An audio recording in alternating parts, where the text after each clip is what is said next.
Bonsoir. Le 16 avril 2018, Emmanuel Tonga, président régional du Social Democratic Front pour la région du Centre, tirait la sonnette d'alarme.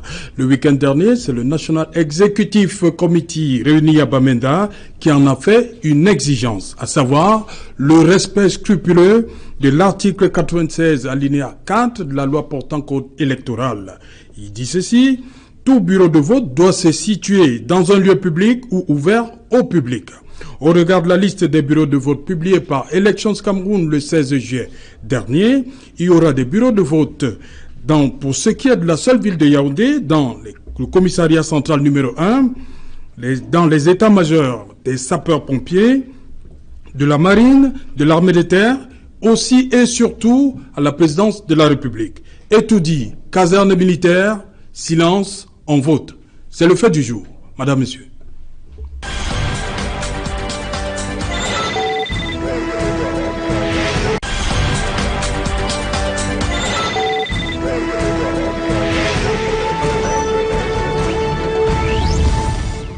Et tout dit, caserne militaire, silence sans vote. Pour en parler, je suis avec Philippe Nanga. Bonsoir. Bonsoir, salut à toutes les téléspectatrices et à tous les téléspectateurs qui nous regardent à ce moment.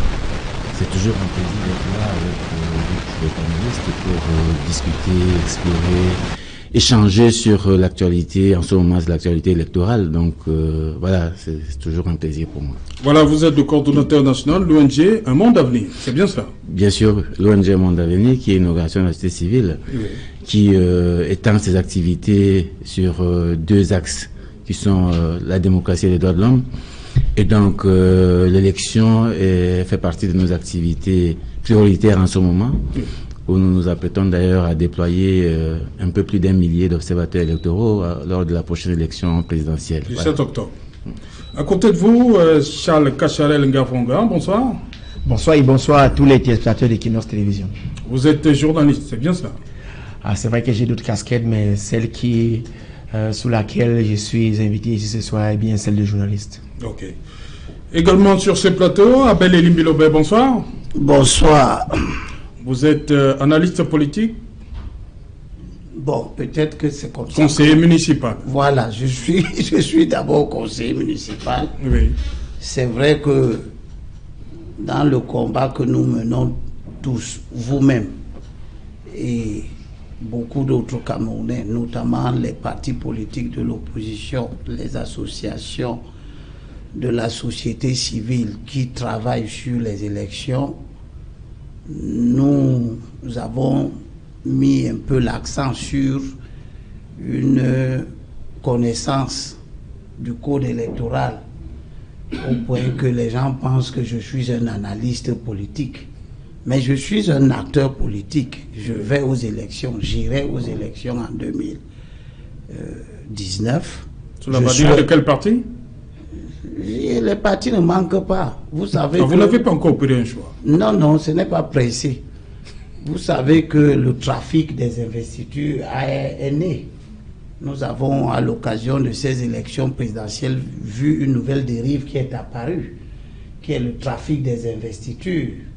Vous n'êtes pas militant d'un parti et à la veille des élections, vous allez là-bas, on ne sait pas moyennant quoi, on vous investit. Mais c'est ce que la loi dit, hein? Non, la loi pour éviter La loi ne dit pas que... Il faut être investi par un parti politique. Voilà, c'est ce qu'elle dit. Il est vrai qu'elle ne dit pas que vous devez forcément être son militant. Oui. Mais lorsque la loi dit que vous devez être investi, elle dit aussi que si vous n'êtes pas militant, vous êtes donc candidat indépendant. Ce qui suppose que les gens doivent s'assumer.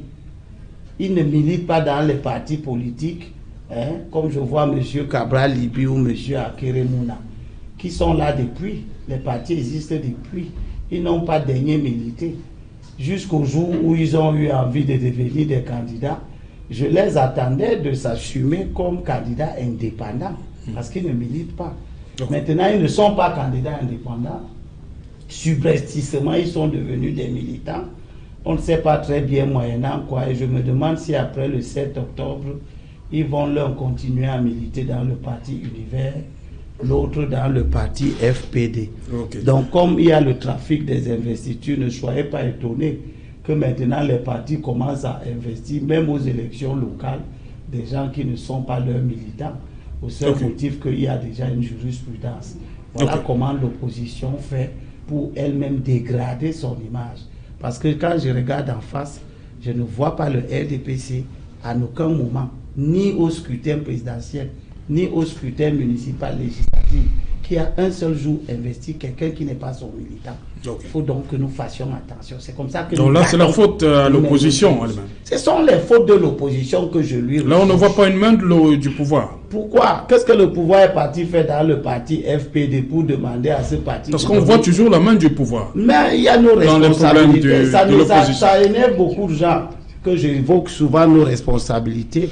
Mais nous savons tous que nous avons notre part de responsabilité et qu'il est temps que nous regardions un peu dans notre propre cas. Vous l'avez si bien dit, je disais, l'article 96 alinéa 4 de la loi portant code électoral, tout bureau de vote doit se situer dans un lieu public ou ouvert au public. Tout bureau de vote doit se situer dans un lieu public ou ouvert au public. Il nous a rejoint sur ce plateau. Lui, c'est Charles Elisan. Bonsoir. Bonsoir, c'est Laurent. Voilà. Analyste politique, très proche du RDPC. Hein. Non, pas analyste politique. Vous êtes... Je ne suis pas très proche du RDPC. Vous êtes du RDPC. Oui. Voilà. Bon, je reviens à vous, Abel Elimiloé. La présidente de la République est-elle un lieu ouvert au public? D'abord, la présidente de la République est un lieu public. Ce n'est pas un lieu privé. C'est un lieu public, c'est l'État qui a construit ça, c'est un édifice public, c'est un endroit, c'est un service public, la présidence. Les commissariats de police, les casernes sont des lieux publics. En plus de ça, ils sont ouverts au public. Dans toutes les casernes militaires, les gens peuvent entrer. C'est donc...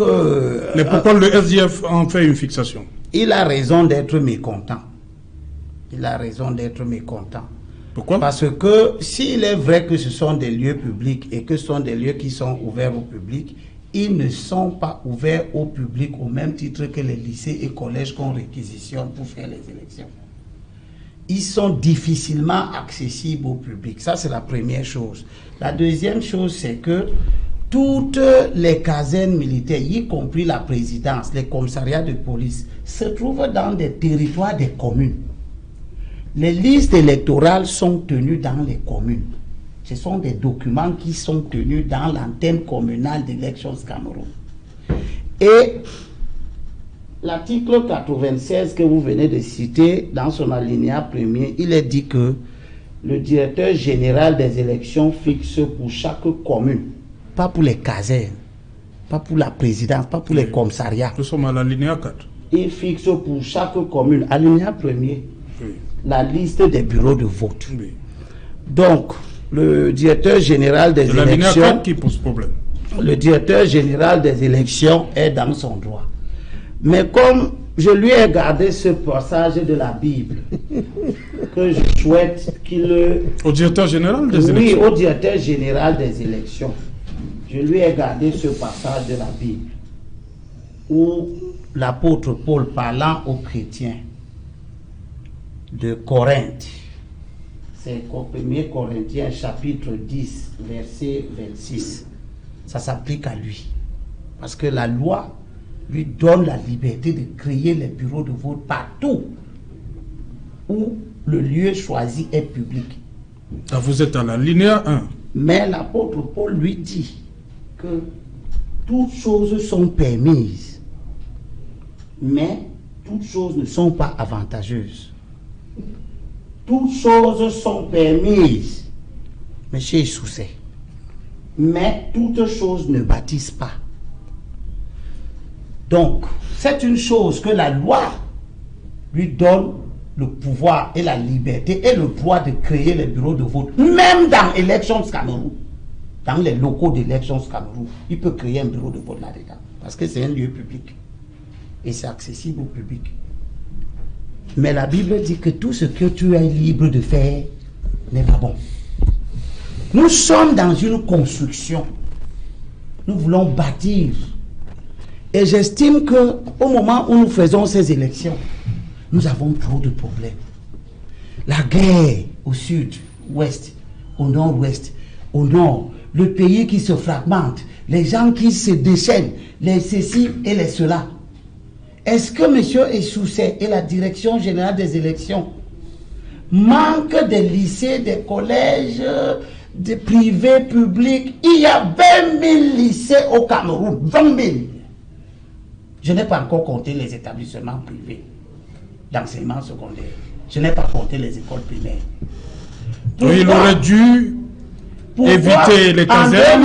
En 2011, Elecam était déjà là et Elecam a organisé les élections. Il y avait 24 000 bureaux de vote. 24 579 bureaux de vote. Il y a 20 000 lycées. Je n'ai pas compté les salles de classe que ces lycées ont. Il y a donc près de 40 000 salles de classe dans les écoles primaires, les lycées, les collèges, y compris privés. Si je vais au privé, on peut avoir même 60 000 salles de classe. Qu'est-ce qui explique que Elections Cameroun fasse un choix qui va déchaîner les passions, les querelles? Est-ce que nous, on est condamnés d'avoir des élections qui sont toujours des élections querellées? Contestées. Pourquoi on nous condamne à être un peuple qui n'a d'unité dans aucune matière? Pourquoi on est comme ça? La présidence de la République, il n'y a pas une commune qu'on appelle la présidence. Les listes et la présidence se trouvent dans une commune. Oui, Yaoundé premier. C'est Yaoundé premier? Oui. Ok. Les listes électorales sont celles de Yaoundé premier. Et les habitants de Yaoundé premier s'inscrivent et on les répartit dans les bureaux de vote qui se trouvent à Yaoundé premier. À concurrence d'au maximum 500 électeurs par bureau de vote. Oui. Qui habite à la présidence? La présidentielle a 3 bureaux de vote. Qui habite là-dedans? Il y a 3 bureaux de vote à la présidence. Il n'y a que le chef de l'État et sa famille qui habitent. Le président va aller voter à votre chose. Donc il ne vote pas à la présidence. Du tout. Bon, lui-même il ne vote pas à la présidence. Tous ceux qui vont voter dans les bureaux de vote de la présidence n'habitent pas à la présidence. Ils viendront des quartiers où il y a des lycées, où il y a des collèges. Donc où on peut les domicilier dans des bureaux de vote qui ne font l'objet d'aucune querelle. Il y a le lycée de Mbalade non loin.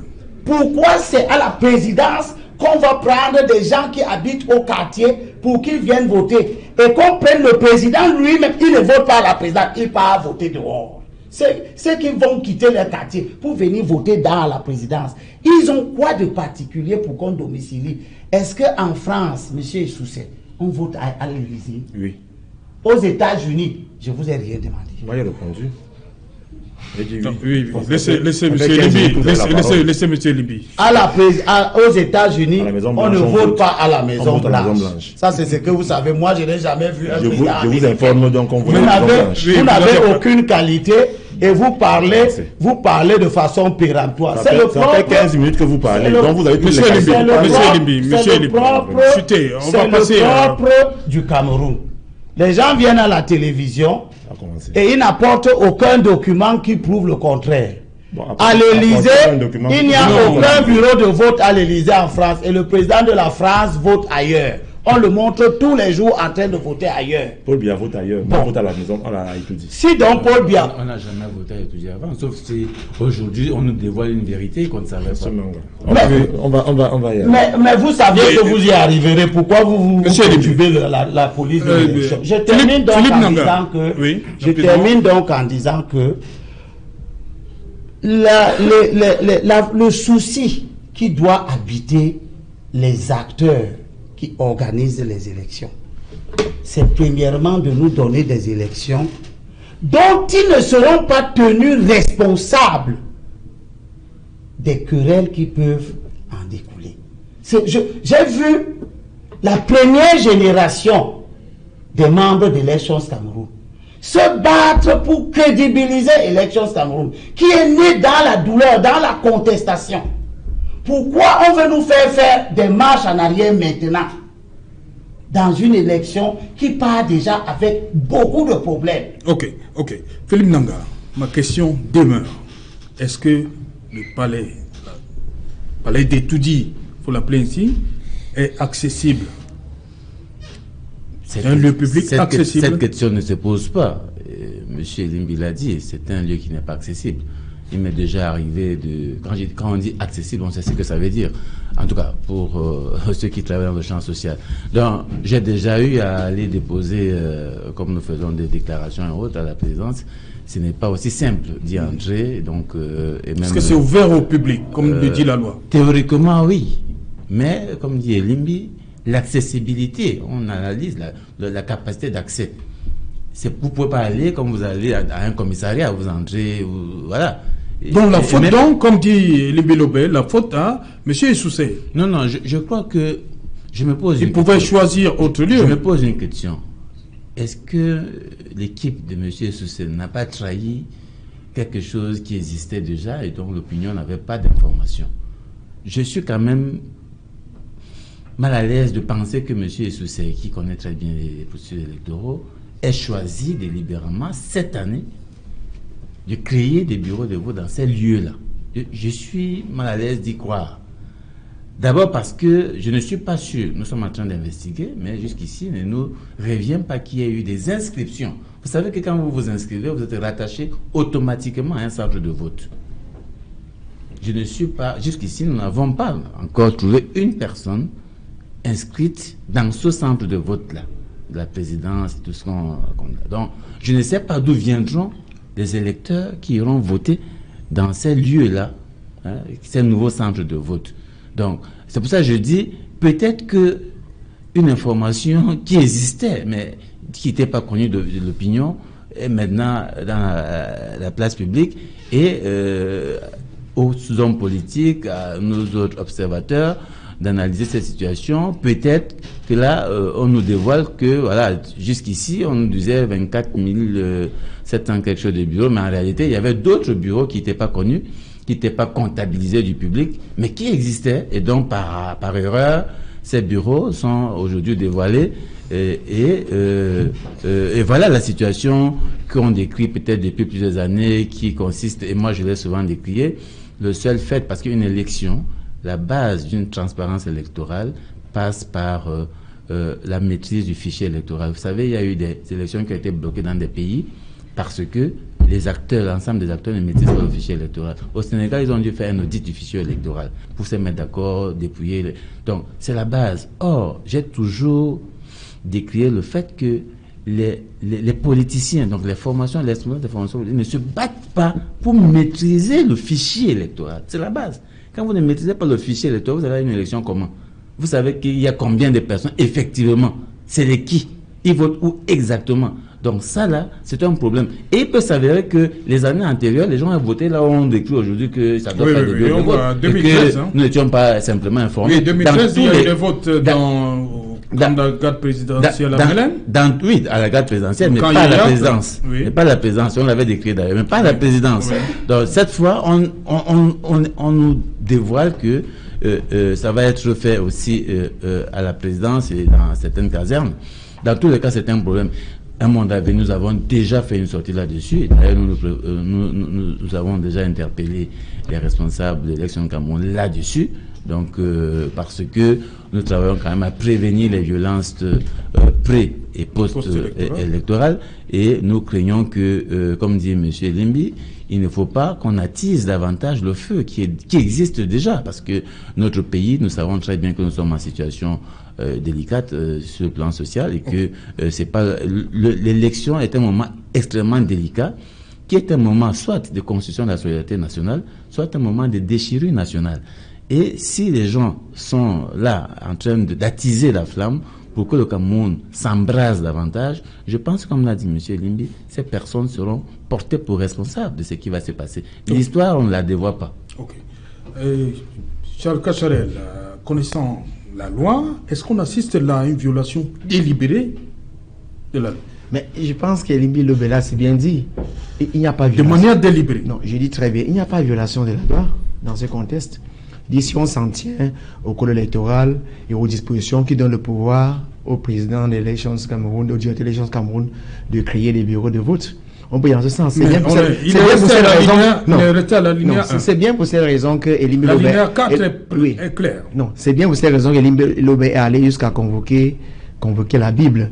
Mais moi, je dirais ici que convoquer la Bible peut amener les Camerounais à croire que le salut peut également venir de cette Bible-là. J'ai envie de lui dire ici que Eric Essoussé est également ancien d'église, connaît très bien la Bible.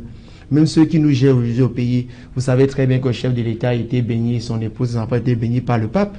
Mais ceux-là, ils savent, ils connaissent très bien la Bible, ils la maîtrisent. Mais ils violent systématiquement tout ce qui est écrit dans la Bible. Donc, convaincu que la Bible peut être une paresse, et moi je refuserai. C'est le sentiment que les Camerounais ont, c'est l'attendement des Camerounais de ce qui s'est fait. C'est la prise en compte des intérêts. Est-ce que les Camerounais apprécient, est-ce qu'ils sont contents, est-ce qu'ils apprécient le fait qu'un bureau de vote soit logé à la présidence de la République? C'est la question qu'il faut se poser. Mais si c'est questionner les dispositions légales, on va dire oui, il est dans son droit, il pouvait le faire. Mais maintenant, on dit très bien que la loi est faite, quand la loi elle est là, mais cette loi est mise en œuvre par des hommes. Et quand on veut donc la mettre en œuvre, il faut donc appliquer la loi avec humanisme. Si on tient donc en compte les attentes des Camerounais, est-ce qu'il serait intéressant, important d'aller loger les bureaux de vote à la présidence de la République? Maintenant, je dirais ceci, il y a 3 bureaux de vote à la présidence de la République. Est-ce que c'est le fait d'avoir logé 3 bureaux de vote à la présidence de la République, un bureau de vote comptant à peu près 500 donc au maximum 1500 personnes pourront voter là-bas dedans. Est-ce que c'est 1500 personnes qui vont voter et dont les votes seront on le suppose acquis au président de la République? Ça peut toujours être le cas. Est-ce que c'est cela qui va véritablement entacher la sincérité des élections? Moi, j'ai envie de croire qu'il y a des problèmes profonds à poser ici à ce qui concerne les prochaines élections, mais pas faire une fixation sur ce que je connais comme un épiphénomène. Le fait qu'on ait logé 3 bureaux de vote à la présidence de la République. Non, je dis dans les casernes. Pas seulement. Dans les casernes, ce n'est pas nouveau. Nous le savions déjà. Charles, je vous prends le cas 2013. La GP de Mélène, il y avait 8 bureaux de vote. Cadre présidentiel à Mélène. Le RDPC a eu 2346 voix contre 108 pour l'opposition. J'y arrive. Le camp IA, 6 bureaux de vote. RDPC, 1708 voix pour et 219 pour l'opposition. Voilà. Ok, donc le problème qui se pose donc, en fait... Pour dire que ce n'est pas acquis. Non, je dis donc que par le passé, il y a des bureaux de vote dans les casernes. On a dénoncé, mais rien n'a changé. Donc, en fait, ce qui pose problème, ce n'est pas fondamentalement le fait que ces bureaux de vote soient logés là-bas, c'est ce qui se passe dans ces bureaux de vote. C'est cela qu'il faut dénoncer. Est-ce que les scrutateurs des partis politiques ont la latitude, la possibilité d'aller contrôler le vote dans ces bureaux? Est-ce que les résultats qui en sortent, les procès-verbaux... C'est pourquoi je continue de demander, est-ce que la présidence de la République est un lieu accessible? Donc, il n'est pas, on a dit qu'il n'est pas accessible. Voilà. On dit donc, avant de loger un bureau de vote, il faut tenir compte des attentes. La loi est là, mais il faut l'appliquer avec humanisme. Il faut donc tenir compte des attentes des citoyens. Comment est-ce que les citoyens appréhendent l'application de cette loi-là? Donc, une fois qu'on a posé ce problème, je dis, on ne peut pas s'arrêter là-dessus. Il y a des problèmes qui se posent dans ces élections. Il faut attaquer ces problèmes dans le fond, mais pas simplement, je ne veux pas dire passer 30 minutes, 1 heure à parler simplement du fait qu'on ait logé 3 bureaux de vote à la présidence de la République. Pas seulement. Charles, oui. Vous dites que c'est normal qu'on vote à la présidence. Vous trouvez que c'est normal? Je veux d'abord dire que la présidence de la République, qu'elle soit au Cameroun ou ailleurs, est un lieu public. Accessible maintenant, aussi? Maintenant, ce qui concerne les élections, un centre de vote, un bureau de vote qui est dans un centre de vote doit avoir 2 qualités. La première qualité, c'est d'être un lieu public. Et le centre de vote doit avoir une accessibilité au public. La troisième chose que je veux dire aussi aux gens, c'est que dans les casernes militaires, à la présidence de la République, il y a plus d'inscrits civils que de militaires pour les casernes. Je prends l'exemple de la base 101 à Douala, la base aérienne. Il y a plus d'inscrits civils que militaires. Mais Libye Loubet, tout à l'heure, faisait relever qu'il y a des établissements où on peut inscrire ces personnes-là. Je suis d'abord dans le droit positif de ce qui est, la constatation de ce qui se passe sur le terrain. Je voudrais donc dire que le fait qu'il y ait un bureau de vote à la présidence de la République n'est pas en soi un problème. Il n'y a pas de problème. Le fait que le président de la République, lui, aille voter à l'école publique de Bastos, c'est parce qu'on rattache l'électeur au domicile. Et la présidence de la République n'est pas le domicile de Paul Biya. Le domicile de Paul Biya est en concession à Bastos. Ah. C'est pour ça. Oui, c'est son domicile. Non, mais attends. Laissez-moi terminer, monsieur Nanga. Non, il faut Je pas peux continuer. Est-ce que je peux continuer? Mais il est en construction Parlez depuis pour beaucoup d'années. Le dit bien. Non, Parce qu'il a toujours voté à Bastos. Justement, c'est son domicile. Donc il a toujours. Quand vous vous inscrivez, il est en construction. Le domicile est en construction. Ce qu'on doit apprendre aux Camerounais, c'est quand on s'inscrit sur les listes électorales, on vous rattache au bureau de vote ou au centre de vote. Ce domicile par rapport à votre domicile. Depuis quand? Par rapport à votre domicile. Si vous avez voté à habitable depuis quand? Maintenant, si Paul Biya estime, dans sa réponse qu'il a donnée à l'agent qu'il a inscrit, qu'il habite Bastos, c'est le choix de Biya. Maintenant, me demander que Biya concerne depuis quand, ça c'est les... Je ne vais pas ce genre de détails. Moi, ça ne m'intéresse pas. Mais oui, parce que parce que votre réponse, c'est Jalin. Ça n'intrigue pas, puisque Paul Biya vote à l'école publique de Bastos. Et moi, je comprends qu'il vote à l'école publique de Bastos parce qu'il a un domicile à Bastos. Ce domicile La présidence en 2011. Paul Biya nous apprend le droit. Paul Biya n'habite pas la présidence de la République, c'est pas le chez lui. Soyons sérieux. Il habite là-bas à la présidence. C'est pas le chez lui. Il est locataire de la présidence de la République. Ah bon? Oui, il est locataire. Nous lui donnons un bail. Monsieur Nanga, laissez-moi continuer. Il n'a aucun domicile actuellement là où vous citez. Aucune maison habitable là-bas. Ce n'est pas problème d'habiter. Mais ne racontez pas n'importe quoi. Okay. Si un mec a un chantier quelque part, ne dit pas que c'est là-bas qu'il habite. Il faut être sérieux. Vous avez terminé. Vous dites cette année au Camerounais que le président de la République du Cameroun n'habite pas à la présidence. Et on doit vous laisser passer ça. C'est fini. Philippe Nanga. C'est bon. Non, mais il ne faut pas mentir. Philippe Nanga, merci. Est-ce que c'est bon?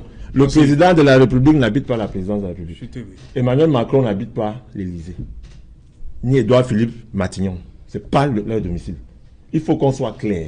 Parce que j'ai l'impression qu'on vient à la télé, parce qu'on veut répondre aux gens, parce qu'on veut raconter n'importe quoi.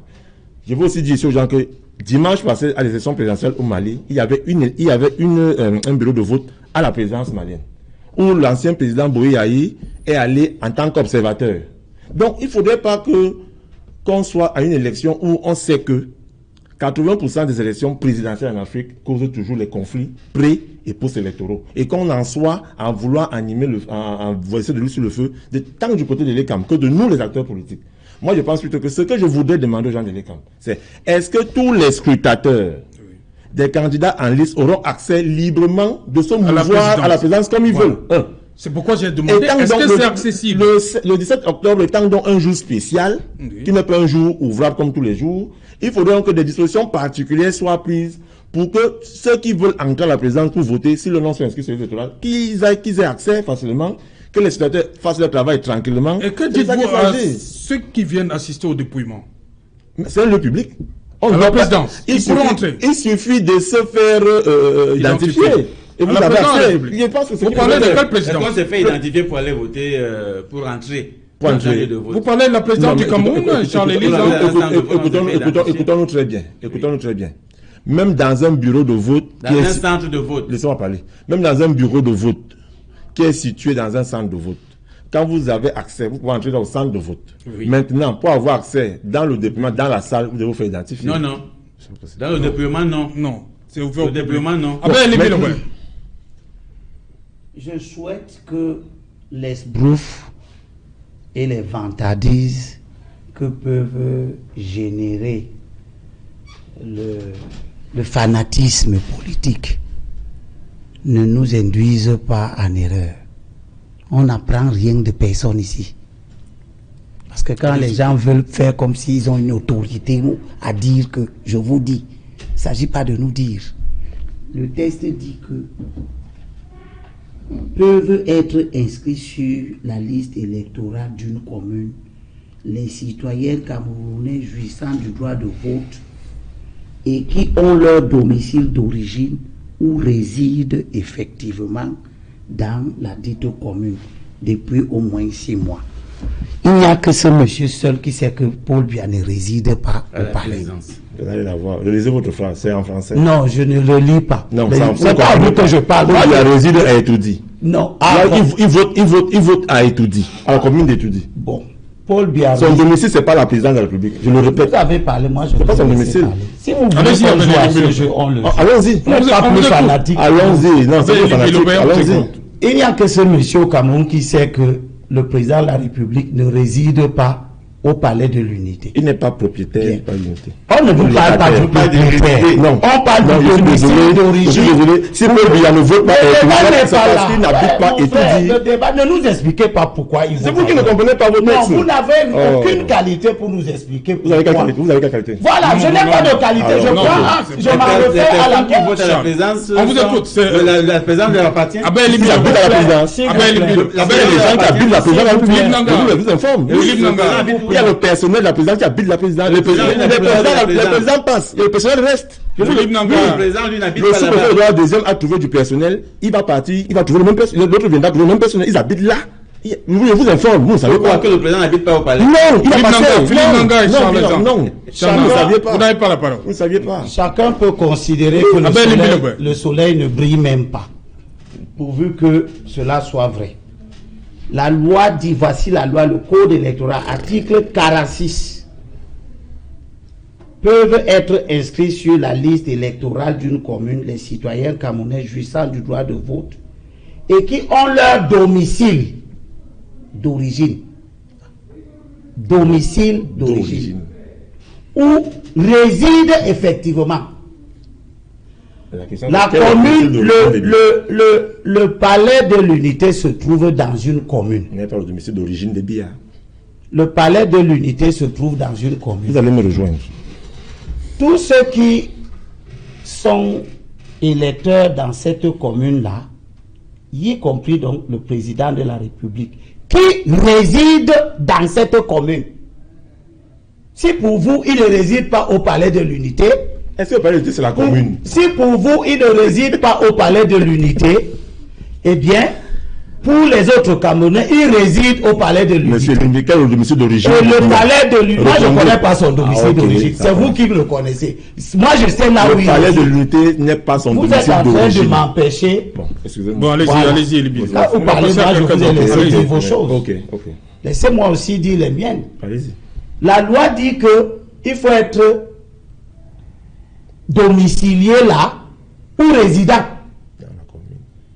Et tous les Camerounais, sauf un, celui-ci, savent que le président Biya réside au palais de l'unité. Et pourquoi Biya vote? Le palais de l'unité se trouve dans une commune. Cette commune, vous avez dit que c'est quelle commune? Voilà.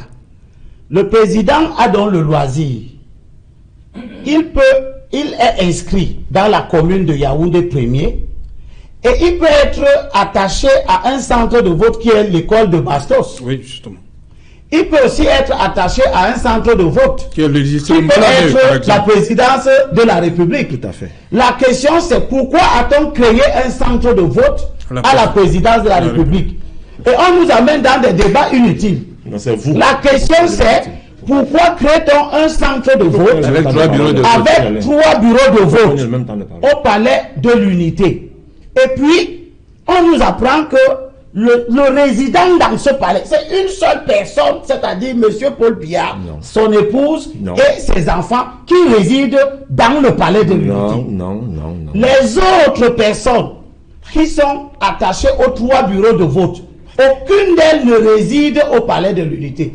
Elles sont toutes des résidents ou des domiciliés de la commune de Douala de Yaoundé 1er.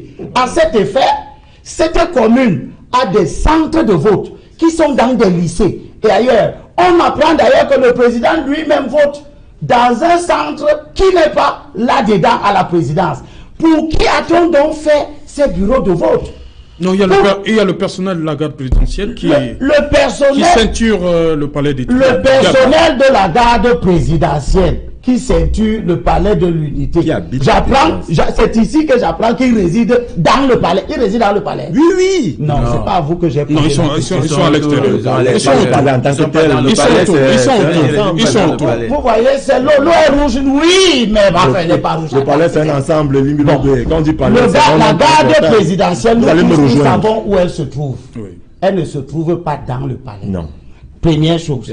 Deuxième chose. La garde présidentielle, c'est une caserne. C'est une caserne. Direction de la sécurité présidentielle. C'est une caserne. Si on crée des bureaux de vote dans des casernes, on pouvait donc créer des bureaux de vote dans cette caserne-là, qui qui n'est pas la présidence de la République. C'est donc des espèces d'acrobaties auxquelles nous assistons. Pourquoi on crée des casernes au génie militaire ici à Douala, ou bien à la Légion, à la, etc., dans les brigades de gendarmerie? J'apprends même que maintenant on va créer des casernes dans les commissariats de police, et on va créer des bureaux de vote dans les commissariats de police. Pourquoi ne pas créer donc une caserne, un bureau de vote ou un centre de vote dans la caserne qui abrite la garde présidentielle? On s'en va prendre des gens qui ne vivent pas à la présidence de la République, qui n'ont pas de résidence là, qui résident dans la commune de Yaoundé 1er et qui peuvent être domiciliés dans des lycées, dans des collèges, où il y a des bureaux de vote accessibles à tout le monde. J'apprends ici que pour entrer à la présidence de la République, il faut présenter une carte. Quand j'entre au lycée Jos, je ne présente de carte à personne. J'entre, je viens voter. C'est dans le bureau de vote que je dois présenter ma carte d'électeur et ma carte nationale d'identité pour me faire identifier. Deuxième chose, le principe du dépouillement. Voilà, il est public. Le principe du dépouillement, il est clairement défini. Chacun ne dépouille pas comme il veut. Et on ne va pas dépouiller le jour de ce vote-là comme on veut, à la présidence. Voilà, on revient dans le dépouillement. J'y suis. Oui, rapidement donc. J'y suis. Le scrutin, tout électeur régulièrement inscrit, bon, ok. Nul. L'électeur, après avoir fait constater, alors où est-ce qu'on voit le déroulement du dépouillement du scrutin. Ok, nous y sommes. Aussitôt après l'heure prévue pour la clôture du scrutin, le président de la commission locale de vote annonce la clôture. Aucun électeur arrivé après le prononcé de la clôture ne peut être admis à voter. Cependant, les électeurs, etc., à l'article 109, le dépouillement du scrutin et le recensement des votes se font dans chaque bureau de vote immédiatement après la clôture effective du scrutin, en présence des électeurs qui en manifestent le désir, dans la mesure où la salle peut les contenir, sans gêne pour le déroulement des opérations. Donc, la loi dit que c'est en présence des électeurs. Oui. Ça suppose deux choses. Soit les gens sont venus voter et ils restent là, oui, à attendre le dépouillement, soit ils rentrent chez eux et reviennent au moment du dépouillement, voilà, pour assister. Nous, la question centrale, est-ce que c'est accessible à la présidence de la République? C'est pour cela que le législateur, oui, a d'abord commencé par dire que le bureau de vote doit être dans un lieu public. C'est-à-dire que personne ne doit pouvoir vous empêcher d'y entrer. Ouvert au Ensuite, il doit, s'il n'est pas dans un lieu public et que c'est dans un lieu privé réquisitionné, il doit être ouvert. C'est le cas du collège Affaires Sacrées, oui, des écoles privées qui ne sont pas des lieux publics, mais qu'on réquisitionne et qui sont donc ouverts au public ce jour-là. Voilà. La présidence de la République, avec ses exigences sécuritaires, etc., qui en temps normal est difficilement accessible, même comme c'est un lieu public, les conditions d'accès dans la présidence de la République ne sont pas les mêmes que les conditions d'accès au lycée Jos, au lycée Leclerc. Okay, on vous a compris. Ce jour-là, on va avoir des gens qui sont entrés, qui vont revenir. Va-t-on les laisser entrer? Ceux qui sont restés dans la présidence de la République pour attendre le dépouillement, que va-t-on en faire? On vous a compris. On vous a compris, il y a un centre de vote là-bas. On vous a compris, Charles Kassadel. Est-ce que cela dénote, cache une fraude massive? Est-ce que cela cache une fraude massive? Moi, j'ai dit d'emblée ici que le débat n'est tourné pas autour de l'opportunité de créer un centre de vote à la présidence de la République ou dans les casernes. Le problème qui s'est posé, c'était la régularité des élections organisées, aussi bien dans les casernes que dans un centre de vote logé au palais d'Etoudi. Mais et donc, quand on fait le tour du palais, quand on suit les uns et les autres, et quand on tient compte des antécédents du passé, des élections qui ont été organisées par le passé, où il y avait des centres de vote logés dans les casernes, on est en droit de dire que la plupart des élections sont toujours entachées de beaucoup d'irrégularités. Oui. Donc aujourd'hui, à partir du moment où c'est le cas, il y a eu des dénonciations. Est-ce que les dirigeants de l'ECAM pourraient donc revenir sur leur décision? Si ce n'est pas le cas, comment s'organiser? La liste a été publiée le 16 juin. Comment s'organiser pour faire que ce qu'on a souvent vécu dans les casernes, ne se reproduisent plus. Comment faire pour que les élections qui seront organisées dans les casernes puissent être des élections sincères? On en est là. Donc on pose de véritables problèmes. Comme on a dit ici, est-ce que les scrutateurs, est-ce que le public aura la latitude de rentrer au palais après 18 ans, de revenir également assister au dépouillement? Là est toute la question. Et ici, si on s'en tient aux élections passées, on a envie de dire que ce sera extrêmement difficile, à moins qu'il y ait des gens qui puissent nous prouver le contraire. Mais faire des débats sur est-ce qu'il fallait qu'à présent la République, moi je dis... Oui, Charles Elie, vous croyez que c'est faisable au soir du 7 octobre que ceux-là qui ont participé au vote? Je ne suis pas partisan des procès en sorcellerie. Oui. Je ne vais pas... Qu'on attend de voir. Je ne vais pas prévoir ce qui va se passer en octobre. Oui, moi, qu'on attend de voir, tout simplement. Et je dis, en tant que Camerounais qui ne veut pas qu'il y ait des troubles lors de cette élection, je voudrais juste que ceux qui organisent l'élection me rassurent que ce lieu, que ce soit les casernes ou la présidence, aura un accès facile à tout le monde. C'est tout. Maintenant, la deuxième chose que je vais dire ici, c'est quoi? C'est que les messages passent. Et le président de la République nous donne un message. À partir du moment où on dit ici tous qu'ils ne votent pas dans le centre de vote, un des centres de vote de la présidence de la République, tout dit, ça veut tout dire. C'est pour faire comprendre aux Camerounais qu'il n'y est pas propriétaire. Et qu'il, lui, il a préféré être rattaché à son domicile d'origine. Bon, maintenant, on passe dessus. La deuxième chose, c'est que ouvrir des centres de vote est tout dit. Pour qu'on suive d'autres, c'est pour faire croire aux Camerounais que non, on a créé des centres de vote pour faire bourrer les yeux. Non. Il y a du personnel. Non, il faut bien qu'on explique cela. Il y a du personnel administratif, militaire et civil qui habite la présidence. Je vous ai lu le stade de 2015. Les patrons passent seulement. Voter dans les casernes n'est pas synonyme de 100%. Tout à fait. Et puis même, il faut qu'on fasse comprendre que le camp où est logé, où sont logés tous les éléments de la garde présidentielle, il y a un détachement de la garde présidentielle vers la présidence de la République pour la protection du chef de l'État et des emblemes de la République et qui vivent avec leur famille à la présidence. Et quand on dit la présidence, ce n'est pas forcément le palais envers qu'on voit là. C'est tout un camp. Non, c'est le palais qu'on appelle présidence. C'est pas la barrière, c'est pas même pas la barrière parce qu'il y a quand même. Monsieur Manga, quand vous arrivez à laissez-moi finir. Oui, mais il faut pas dire des énormités en même temps aussi qu'on vous laisse dire ça. Parce qu'il y a quand même un encadrement du palais qui n'est pas le palais. Quand on dit le palais des Toudi, ce n'est pas seulement le local. Il y a non, on n'en est pas. C'est pour vous faire comprendre qu'il y a des gens qui logent, qui habitent là-bas. Le président de la République n'est que de passage. Moi, je le dis, nous souhaitons juste que les scrutateurs des différents candidats en liste y aient accès facilement et que le grand public qui va assister au dépouillement y ait accès. Le reste, c'est de la divagation. Philippe Namba, quelques secondes, parce qu'on va aller au journal. Est-ce que c'est synonyme voter dans les casernes? Vous y voyez une fraude massive? J'ai participé aux réunions de concertation et les camps partis politiques, société civile en 2012.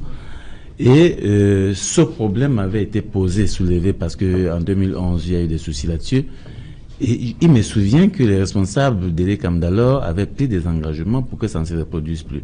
Quand vous voyez le SDF interpeller l'ECAM, c'est parce qu'il y a eu cet engagement des responsables de l'ECAM de ne pas reproduire ce qu'on avait estimé être des erreurs de Ils sont réapparus le 16 juillet. Voilà, donc je pense que M. Essoussé doit se rappeler de ça et doit prendre en compte, n'est-ce pas, les demandes du public et il doit arrêter parce que je considère à un moment donné que c'est de la provocation. Vous savez très bien dans quel contexte on est. C'est vous qui pensez que ça Oui, mais c'est de la provocation parce que non, je peux vous garantir une chose. Vous êtes une association. Vous savez, allez observer les élections. En tant qu'association citoyenne, je peux vous garantir, oui, l'ONG Monde Avenir et d'autres organisations, nous avons déjà interpellé et les camps sur ces faits. En 2013, il y a eu des fraudes dans les casernes. Non, je vous parle de 2011. Je vous parle de 2011. Je vous dis qu'il y a eu des rencontres avec les camps pour ces responsables. Non, je vous dis qu'il y a déjà eu des soucis en 2011. Est-ce qu'ils sont pleins? Ben oui, bien sûr. Ils sont pleins. Pas les scrutateurs, il n'y a même pas de scrutateurs, justement. Merci. C'est pas accessible. Merci, cher monsieur. Cédric Louffelet, bonsoir. Bonsoir, Serge Alain. Voilà l'essentiel du journal de 20h en 2 ou 3 escales.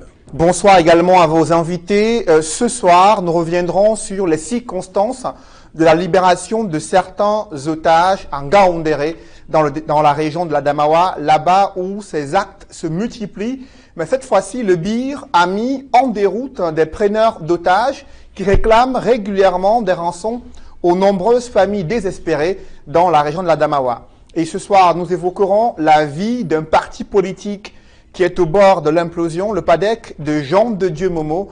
Après son soutien à la candidature de Paul Biya à l'élection présidentielle, certains, au cadre du PADEC, ont décidé de claquer la porte, dénonçant un choix politique qu'ils jugent égoïste et unilatéral de la part du président de ce parti politique, Jean de Dieu Momo. Vous les écouterez au journal de 20h. Également, un grand reportage est prévu ce soir sur Nanga et Boko, dans le département de la Haute-Sanaga, une localité qui est en proie à de nombreuses difficultés, notamment des coupures intempestives d'électricité, mais aussi le difficile accès aux soins de santé. Pourtant, les populations ne désespèrent pas de voir Nanga et Boko se développer durant les prochaines années. Ce sera certainement un axe important pour les candidats à l'élection présidentielle du 7 octobre 2018. Serge Alain.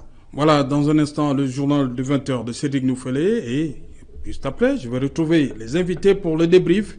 Tout de suite, une petite pause.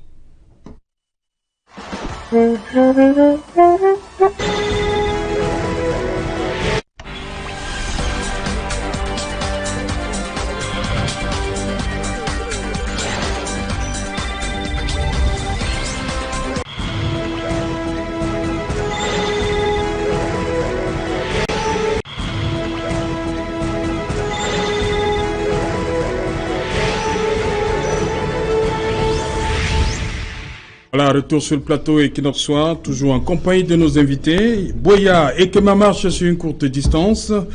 Aujourd'hui, à l'issue de la marche patriotique organisée par le maire de Boya, il y a un certain nombre d'annonces fortes qui ont été faites. Il a parlé de la libération des chefs traditionnels qui étaient encore détenus par les combattants sécessionnistes, mais aussi et surtout le non catégorique à la conférence générale des anglophones. Pour lui, elle ne se tiendra pas à Boya. Et il dit exactement ceci: nous connaissons le rôle de l'Église depuis le début de cette crise, mais il est très provoquant d'entendre le cardinal Toumi parler au nom des évêques, parler de Boya. À qui a-t-il consulté? Et Kema Patrice Essougué. Je commence par vous, Charles Elisan.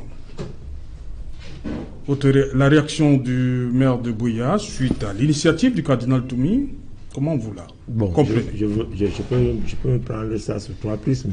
Oui. Il y a d'abord le regard du catholique que je suis, ayant fait l'école Maria Goretti et le collège Toll. Une initiative venant du chef de l'église catholique au Cameroun, peut-être le plus haut gradé, le cardinal Christian Toumi. On a envie de croire que, je dis bien le catholique que je suis, a envie de croire que il a de bonnes intentions et qu'on va aller tous vers la recherche de la paix, qui est le socle même de l'Église. Maintenant, il y a le regard du citoyen. Là, il s'agit du patron de l'exécutif communal qui s'est exprimé. Il s'agit aussi d'un enfant du terroir qui s'est exprimé. Je pense que... Il dit qu'il n'a pas été consulté. Voilà. Est-ce que c'est ça le problème? C'est ça le problème? Bon, ça c'est ça. Il dit, non, il a dit plusieurs choses, il n'a pas été consulté. Et là aussi dit qu'il connaît le rôle trouble que l'Église a joué. Depuis le début de la crise. Et qu'aujourd'hui que l'Église veut éteindre le feu, ça ce sont ses paroles à lui. Mais je voudrais aussi lui faire comprendre que c'est justement ça, l'un des problèmes, le problème prière qu'on a eu dans l'escalade de la violence dans le nord et le sud-ouest. C'est le choix de l'interlocuteur.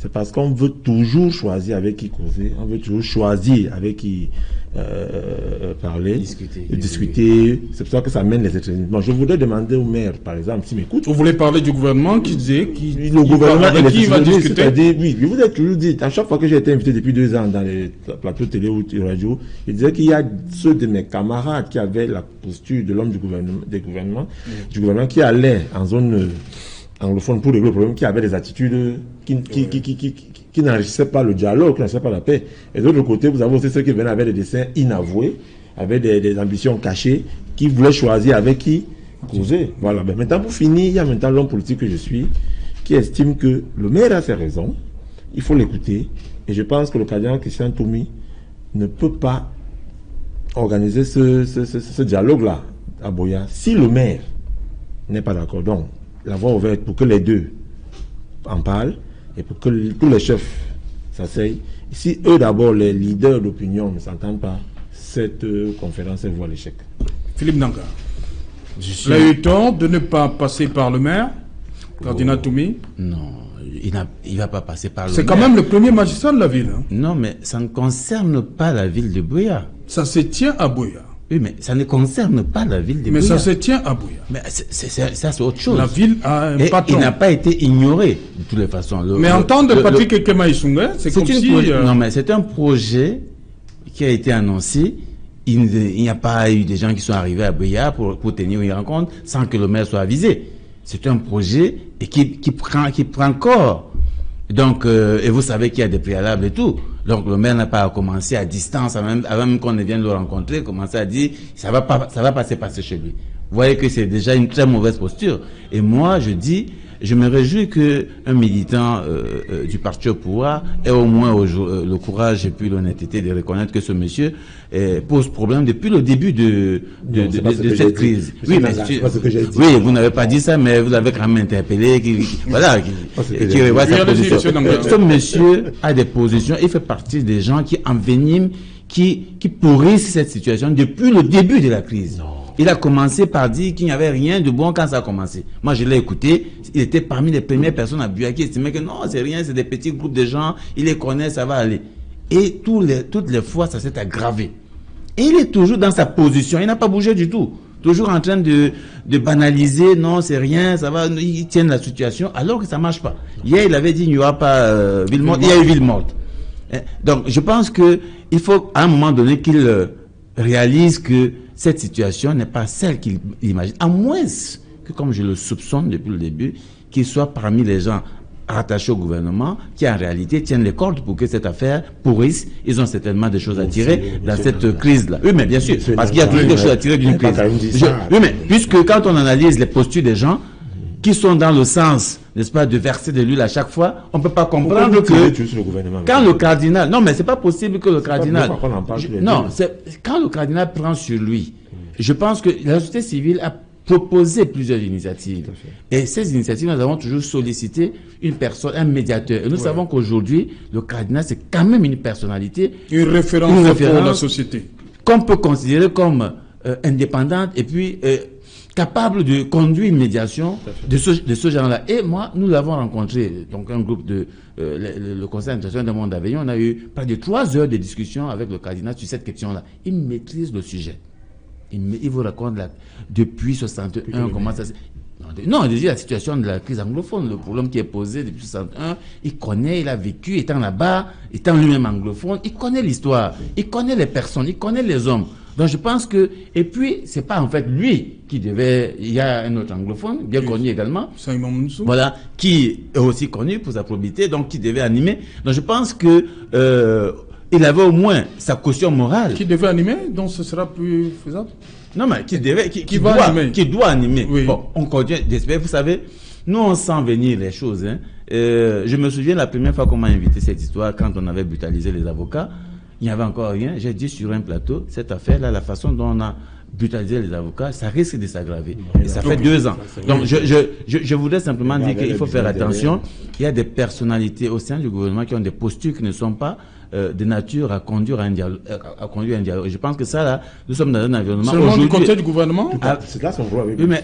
Vous savez très bien que tout a commencé... Est-ce que les extrémistes ne sont pas des deux côtés? Les extrémistes sont nés à partir de quand? Il faut analyser la situation, monsieur. Ils existent quand même. Mais non. Ils existent quand même. Non, mais attendez. Je ne serai jamais d'accord avec vous. Ça s'est développé. Attendez, s'il vous plaît. Je pense qu'il faut avoir l'honnêteté de dire qu'on est parti d'une situation créée par le gouvernement. Non. Comment ça s'est passé? Je pense qu'il faut revenir sur l'histoire. On a eu affaire des avocats. Non, je rappelle. Faites attention. Je rappelle à Philippe Nanga, dans le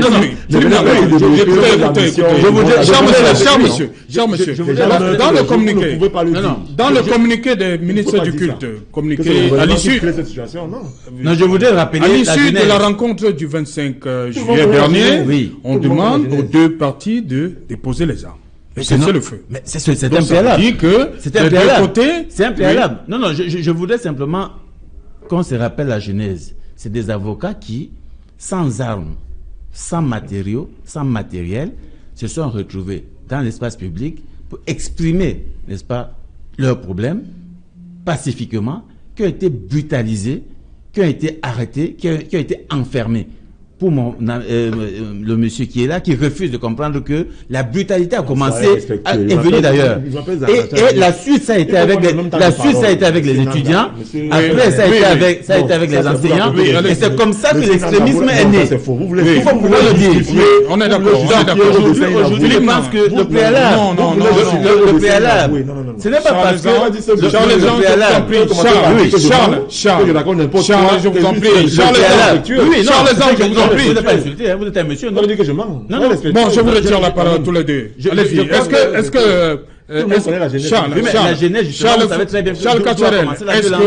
Charles Cacharel, est-ce que le ministre, le maire de Buea aurait mieux fait de se taire, d'attendre que de faire cette sortie-là, dire qu'il est contre la tenue du...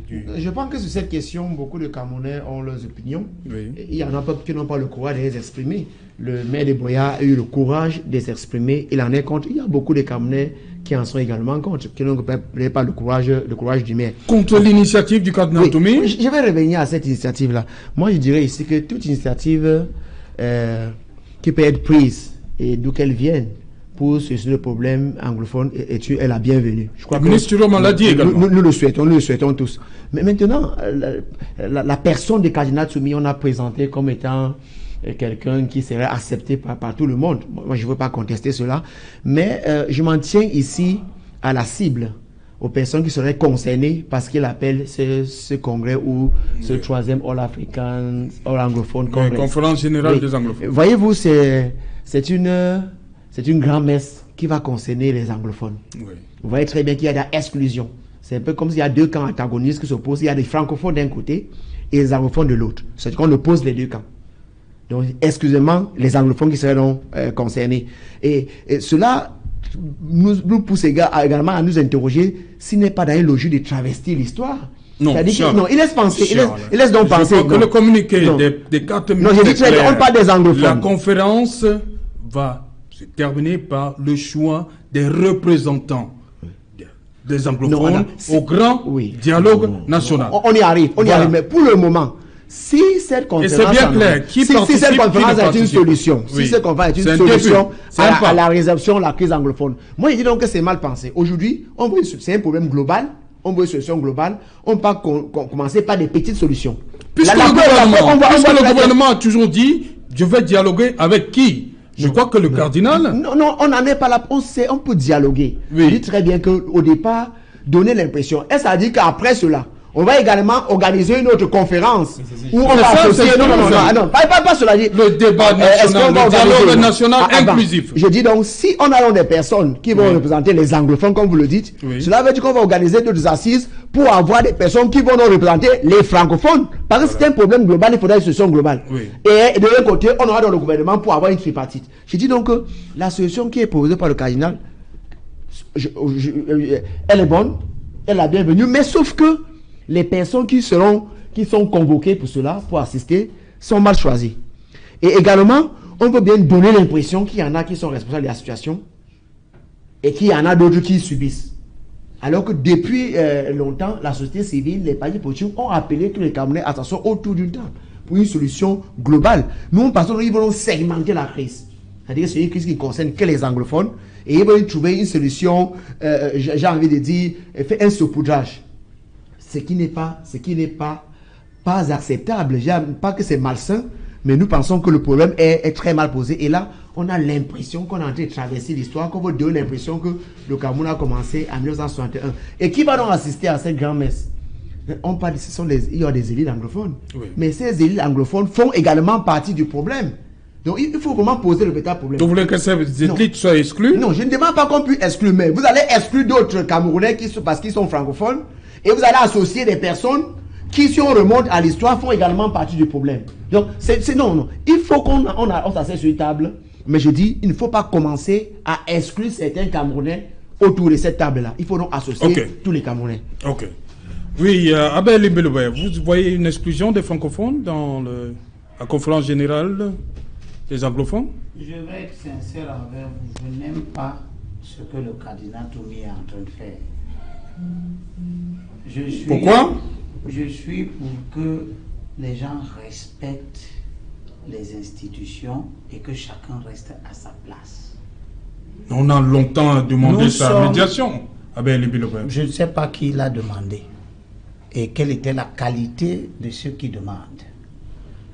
J'ai peur que la culture de l'informel qui s'est développée dans le pays, que ce soit sur le plan social, économique, ne gangrène le champ politique et que les gens pensent que aussi dans le champ politique, on peut se mettre à faire de l'informel. La All Anglophone Conference, la conférence générale des anglophones, institution au Cameroun. Ça a été une réunion à un certain moment de l'histoire. Que les gens aient le comportement qui veuille faire croire qu'il y a une telle institution est pernicieux. La deuxième chose, c'est que le pays est dans une phase où nous devons renouveler les représentants de notre pays, en commençant par la présidence de la République, et l'année prochaine, on va devoir renouveler les représentants du peuple. Il me paraît assez curieux qu'au moment où ce processus est enclenché, des gens organisent des processus parallèles de désignation des représentants. Il s'agit de désigner... Parce que les Camerounais continuent de tomber. Il s'agit de désigner les représentants du peuple anglophone. Oui. Bon. Je ne sais pas si dans notre pays, les représentants du peuple se catégorisent par le clivage que la colonisation a installé dans le pays. Parce que si à un moment donné, il doit y avoir des représentants de la communauté anglophone qui ne sont pas les députés de la nation, c'est qu'il faudra avoir à côté des députés de la nation anglophone des représentants du peuple francophone qui ne seront pas plus des députés. Donc nous sommes dans c'est pour une cause, c'est pour le dialogue national inclusif dans le monde. Serge Alain, premièrement, du point de vue institutionnel, personne ne vous a parlé d'un dialogue organisé. Vous avez... C'est ce qui est demandé depuis. Qui demande ça? Le peuple meurtri. Il a parlé à travers qui? Le peuple le demande. La souveraineté nationale, article 2 de la Constitution de notre pays. Oui. J'invite toujours les gens à rester. Vous savez, quand il y a tourment dans un pays... Les députés l'ont demandé, il y a des députés qui l'ont demandé. Pardon. Oui, peut-être, mais laissez que je termine. Quand il y a la tourmente dans un pays, on ne s'en tient pas au bon sens des uns et des autres.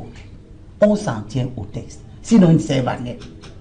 Ils servent à nous guider en toutes circonstances. Qui avait demandé la tripartite? Je suis en train de... Qui a demandé la tripartite, monsieur Libi? Mais vous voyez donc que justement, le président de la République, dans un discours que j'ai ici, qu'il a fait en février, c'est lui qui a demandé la tripartite. La tripartite. Oui. Le peuple, le peuple demandait quoi? S'il te plaît, les opposants. Le peuple demandait quoi? La conférence nationale. Oui. Et il a demandé la tripartite. Oui. Il n'a pas demandé, il a imposé la tripartite. Non, je ne sais pas. Bon, c'est lui le chef de l'État. Oui, voilà. Vous savez, moi je ne sais pas s'il demande aux gens, mais quand il y a une situation de crise, il prend des initiatives. Voilà. Et il a dit, s'il te plaît, il a dit quel était l'ordre du jour de la tripartite, sauf si vous voulez que je vous lise son discours. Non, et les gens arrivés à la tripartite sont passés à autre chose. Pour la tripartite. Aujourd'hui non, c'est vous qui m'avez amené. Moi, je vous parlais de la Constitution et vous m'avez amené ailleurs. Mais je reviens à la Constitution. Vous respectez la Constitution? Il faut. C'est un impératif catégorique. Mais vous ne respectez pas. La souveraineté nationale appartient au peuple qui l'exerce par l'intermédiaire du président de la République et des membres du Parlement. Pas par le Hall Conférence anglophone. Mais le Parlement, il y a des membres du Parlement qui ont... S'il te plaît. Le Parlement a sa majorité. S'il te plaît. S'il te plaît. Allez-y. Ne nous perdons pas. Allez-y donc. Je sais qu'il y a des voix dans notre pays qui demandent un dialogue. Certains disent qu'il est inclusif. Oui. Puis ils ne veulent pas des sécessionnistes d'État. Pour le moment, ceux par qui la souveraineté nationale s'exerce n'ont pas demandé de dialogue. Ça peut être mauvais. Peut-être qu'il faut les condamner. Peut-être qu'il faut faire pression sur eux. Mais pour le moment, le chef de l'État ne vous a pas dit qu'il organise un dialogue. l'Assemblée nationale n'a pris aucun acte. L'Assemblée nationale n'a pas 36 000 manières de délibérer. Elle ne délibère pas des lois. Elle n'a aucun autre moyen de délibérer autrement. Elle ne fait pas une lettre. Elle n'écrit pas une circulaire. Et l'Assemblée nationale du Cameroun n'a pris aucun acte visant à organiser un dialogue. Donc, ça reste des demandes, ça reste des vœux pieux, ça reste des intentions. De là à organiser une réunion dans laquelle on va choisir des représentants du peuple anglophone, alors que le principe de la représentation est constitutionnel et il est national. Il n'y a pas de représentants des peuples selon les langues coloniales qu'ils parlent. Il y a une représentation de la nation. L'article sur l'Assemblée nationale que j'ai ici devant moi, oui. L'article 15 est clair. Oui. Chaque député représente l'ensemble de la nation. On vous a compris. S'il vous plaît. S'il vous plaît. Je parle à la tripartite, il n'y avait pas de représentants de peuple. Oui, mais il y avait des acteurs. Ils étaient choisis sur quelle base? Celui qui a convoqué la tripartite. Oui. Celui qui a convoqué la tripartite. La convocation de la tripartite, elle est ici. Oui, mais il a demandé une rencontre entre le gouvernement, le parti au pouvoir et les partis d'opposition. Oui. Il n'y a rien là-dedans qui étend le peuple. C'était tout. C'était tout. Il n'y avait pas les société civile. Et alors? Mais ils étaient là. Bon, ok. Supposons que ce soit une omission. Qui représente le peuple? Ah, mais. Non, à la tripartite, qui représentait le peuple? Non,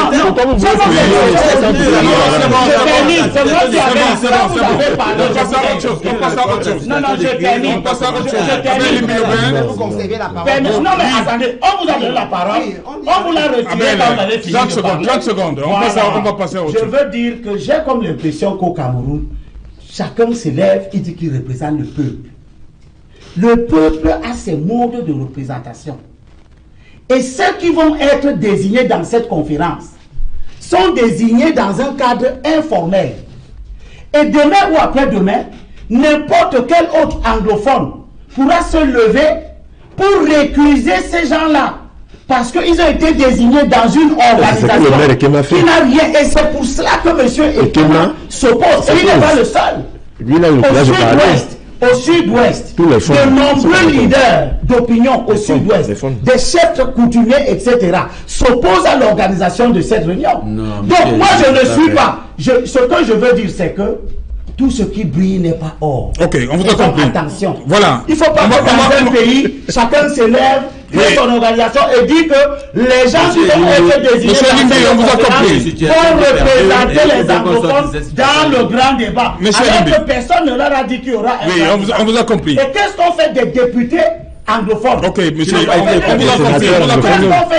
On vous a compris. Qui vous a dit qu'ils ne seront pas écoutés? Ils n'ont pas été écoutés. Ils ne sont même plus écoutés. Le cardinal Toumi lui-même a déjà été écouté. Bien sûr. Par qui? Merci. On va passer au troisième thème. Maître Jean de Dieu Momo choisit Biya, alors que certains de ses militants ont décidé de quitter le navire.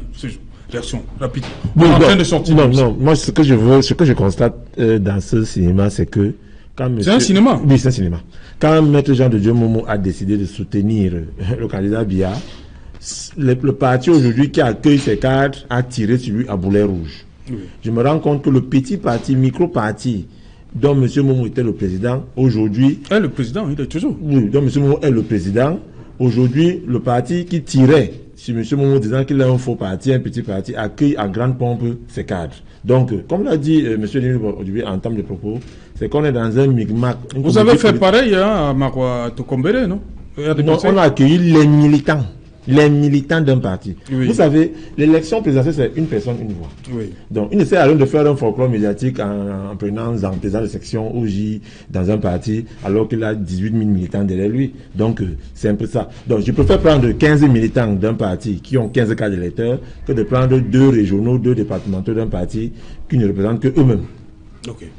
Moi, je dirais que Kasserine? Ces militants qui ont eu le courage, il faut le louer, hein. Je crois que c'était tout à fait légitime. On adhère à un parti sur la base d'un programme, sur la base d'une idéologie. Si à un moment vous vous rendez compte que les responsables de ce parti-là vont à l'encontre de ce qui avait été décidé, vous avez le droit de quitter le navire. C'est ce qu'ils ont fait. Mais également, j'ai vu qu'il y a un petit, ce que peut considérer comme un folklore, c'est-à-dire il était légitime pour eux de partir, mais annoncer en grande pomme comme le PADEC pour le MRC, ça peut donner l'impression, c'est-à-dire ça peut un peu noyer les raisons fondamentales qui ont bien pu les pousser à partir. On peut bien se poser la question de savoir si ils le font parce qu'aujourd'hui, l'idéologie qui les avait amenés au PADEC a été traversée, ou encore ils le font peut-être parce que ils ont reçu la main tendue du MRC. Abel Milobey, ces militants reprochent l'égoïsme des gens de Djemou. Après ce qui s'est passé le 20 juillet à Yaoundé. Le drame que vit ce parti, c'est un énième drame. Beaucoup d'autres formations politiques vivent des secousses de cette nature. Doit amener les électeurs du changement, ceux qui ont envie de voir un nouvel ordre politique dans ce pays, à savoir de façon définitive que l'opposition est gangrénée. Elle est très malade. Et ce sont nos maladies qui nous font perdre les élections. Paul Biya ne gagne pas parce qu'il gouverne bien. La malgouvernance dans ce pays a atteint des niveaux tels qu'elle n'a pas besoin d'être prouvée. Les gens la vivent. Mais Paul Biya gagne les élections. Peut-être qu'il risque encore de gagner ces élections à cause des comportements initiés par des partis politiques, des leaders politiques qui ne comprennent pas ou qui refusent de comprendre. Et certains cadres parlent des ambitions personnelles, de l'égoïsme, qui refusent de comprendre en raison de leurs intérêts personnels que notre lutte est une lutte pour une cause commune. J'ai gardé comme vous m'avez prévenu que vous allez en parler, j'ai gardé à nos militants, ceux de l'opposition, la vraie. C'est laquelle? La vraie. Cette parole de la Bible, où l'apôtre Paul, au 1er siècle, parlait déjà de ce genre de choses à l'intérieur du christianisme, de la chrétienté. Oui, on vous écoute. Il leur dit, oh, je vous exhorte, frères, c'est ce que je leur dis, le peuple du changement, je l'exhorte, à avoir l'œil sur ceux qui suscitent division et occasion de trébucher. Car les gens de cette sorte sont esclaves, non pas de notre Seigneur, mais de notre cause commune à la place, mais de leur propre ventre. Amen. Ok. Leur ventre. Nous sommes en plein. Amen. Vous voyez, au 1er siècle, l'apôtre Paul parlait déjà de la politique du ventre et de ce qu'elle a. Elle est la conséquence de la culture de la division. Okay. Nous avons besoin de concentrer nos votes sur un candidat bien choisi qui incarnera nos aspirations communes. Elles ne sont pas 36 millions d'aspirations. Il y a 20 candidats, 20 programmes de l'opposition, 20 discours, 20 agissements, 20 stratégies, chacun faisant dans son coin ce qu'il veut, au moment où il veut, comme il veut, sans synchronisation. C'est ce que vous avez appelé les maladresses de Le l'opposition. temps et les événements nous apprennent que nous avons fait comme cela 14 fois. Il y a une seule fois dans l'histoire où les gens ont accepté de se parler. Cette fois-là, ils ont réalisé les meilleurs scores de l'histoire. Les mêmes causes produiront les mêmes effets. Je me réjouis de l'implosion d'un parti à la limite démoniaque qui amène l'opposition à souffrir et à étaler au grand jour sa honte. Ce ne sont pas les militants et les électeurs que ce parti est allé proposer au RDPC, parce qu'il n'en a pas. Il n'a que 2 élus dans tout le Cameroun. Sur 10 632 conseillers municipaux, il n'a que 2 conseillers municipaux. Il avait présenté 5 listes sur l'ensemble du territoire national. Donc, c'est un parti résolument faible. Ok. Mais ce qui est parti livré au RDPC, Oui. c'est la honte. Ok, Le on vous a visage compris. hideux de l'opposition. Philippe Nanga, les maladresses de l'opposition, comme dit Abel Limbilobé, conduisent, ouvrent le boulevard. Trace comme ça un boulevard, président Biya, notre victoire? Oh, je pense pas. Après, il faut analyser la formation politique elle-même. Je pense qu'il y a des formations politiques qui se réduisent à la personne promotrice, et donc qui s'entourent aussi des personnes très proches, soit du point de vue tribal, soit du point de vue amical. Donc, et ça peut arriver comme ça arrive pour le PADEC. Je crois qu'il n'y a pas grand-chose à se tirer là-dessus.